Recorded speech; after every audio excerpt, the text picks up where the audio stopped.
안녕하세요. 한의사 이경입니다. 자, 오늘도 신은택 원장님 모시고 암 환자분들에게 꼭 필요한 건강 정보 들어보겠습니다. 안녕하세요, 원장님. 네, 안녕하세요. CS 한방병원 병원장 신은택입니다. 반갑습니다. 자, 오늘은 항암 치료와 방사선 치료를 받고 계실 때 반드시 확인해야 하는 혈액 검사 지표들에 대해서 말씀드리겠습니다.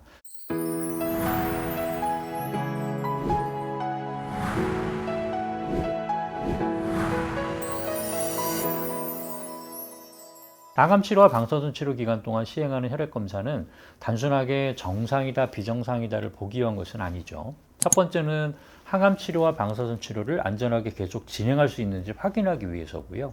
두 번째는 전신 상태와 예후를 간접적으로 알 수 있기 때문에 시행하는 것입니다. 지금 내가 치료를 받을 수 있는 몸 상태인지, 그리고 현재 암에 대한 내 몸의 회복력이 어느 정도인지와 진행되고 있는 위험 신호를 함께 살펴보는 검사라고 이해하면 될 것 같습니다. 하지만 환자 입장에서 보자면 혈액 검사는 항상 이게 이해하기가 좀 어렵죠. 좀 더 환자 입장에서 포인트만 묶어서 설명해 주시면 더 좋을 것 같습니다. 그래서 오늘은 복잡한 검사명을 하나씩 길게 설명하기보다 꼭 봐야 할 혈액 검사 지표를 5가지 정도 묶음으로 정리해서 설명을 해드리려고 합니다. 자, 첫 번째는 가장 중요하죠. 골수 억제 지표입니다. 잘 아시는 것처럼 항암 치료를 하면 골수 기능이 억제되면서 백혈구나 호중구나 혈색소, 혈소판 등이 떨어질 수가 있습니다. 이 중에 가장 중요한 것은 호중구죠. 호중구는 세균 감염을 막는 핵심 면역 세포이기 때문에 호중구가 심하게 떨어진 상태에서 열이 나면 단순한 감기가 아니라 응급 상황일 수 있습니다.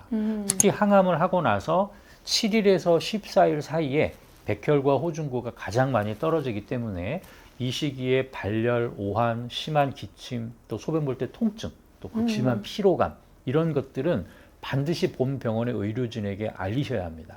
그리고 림프구도 중요하잖아요. 자, 림프구는 T세포, B세포, NK세포처럼 이 암세포를 감시하는 면역세포와 관련이 있는 거니까요. 특히 방사선 치료 중에는 림프구가 감소할 수 있고 림프구 감소가 심하면 면역 상태가 떨어졌다는 신호가 될 수 있습니다.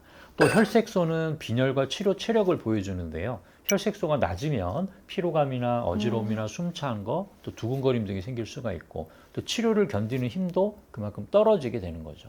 그리고 혈소판은 출혈 위험을 보는 지표인데요. 혈소판이 낮아지면 멍이 잘 들 수 있고 코피나 잇몸 출혈, 또 혈뇨, 혈변 등이 생길 수 있으니까 주의하셔야 합니다. 결국 CBC 하나 안에서도 백혈구나 호중구, 림프구, 혈색소, 혈소판을 각각 다른 의미로 봐야 한다는 건데요. 자, 그렇다면 두 번째 지표는 뭘까요? 두 번째 지표는 바로 간 기능과 신장 기능의 지표입니다. 항암제는 대부분 간이나 신장을 통해서 대사되고 배설되죠. 그래서 AST나 ALT, 또 ALP, 빌리루빈 같은 간 수치와 또 크레아틴이나 eGFR 같은 신장 기능을 반드시 확인해야 됩니다. AST와 ALT는 간세포의 손상을 반영을 하게 되는 것이고요. ALP는 간 담도 문제 혹은 뼈전이와도 관련될 수가 있습니다. 만약에 ALP가 지속적으로 계속 상승을 하고 있다면 단순히 간 수치 이상이 아니라 담도 폐쇄, 또 간전이, 뼈전이 가능성까지도 함께 보셔야 합니다. 신장 기능도 매우 중요한데요. 시스플라틴 같은 항암제는 신장 독성이 문제가 될 수 있고 구토나 설사로 이제 탈수가 생기면 신장 기능이 갑자기 나빠지는 경우도 있을 수가 있습니다. 특히 조영제 CT를 자주 찍는 경우, 또 고령인 경우나 식사와 수분 섭취가 부족한 경우라면 크레아티닌과 eGFR을 잘 확인해야 됩니다. 그리고 암치료 단계에서 염증 관련 지표들도 매우 중요하죠.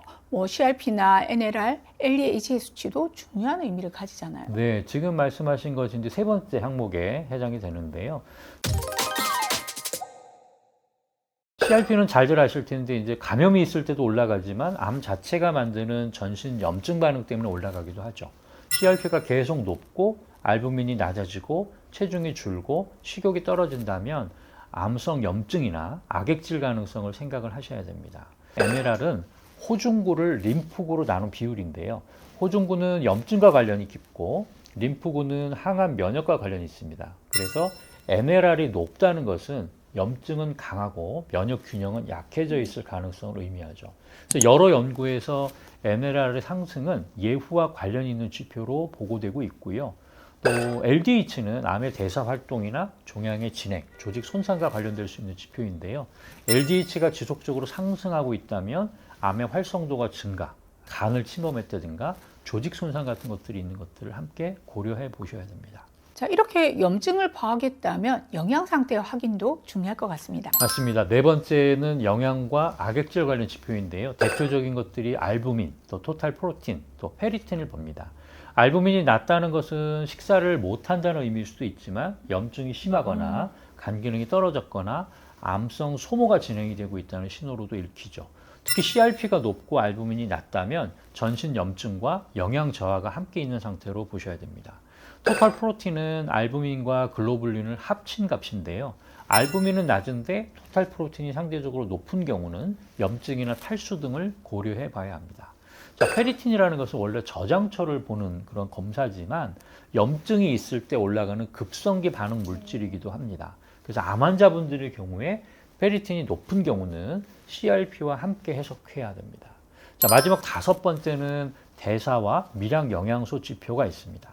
항암 치료 중에는 스테로이드를 함께 사용하는 경우가 많기 때문에 혈당이 올라갈 수 있죠. 그리고 혈당이 높으면 감염 위험이 증가하게 되고 상처 회복이 늦어지고 피로감과 탈수가 심해질 수 있습니다. 자, 이런 이유로 혈당 관련 검사도 중요할 것 같고요. 공복 혈당뿐만 아니라 식후 혈당, 필요하면 당화 혈색소도 확인하셔야 됩니다. 또 비타민 D나 아연이나 셀레늄, 마그네슘도 환자 상태에 따라서 확인이 필요할 수 있고요.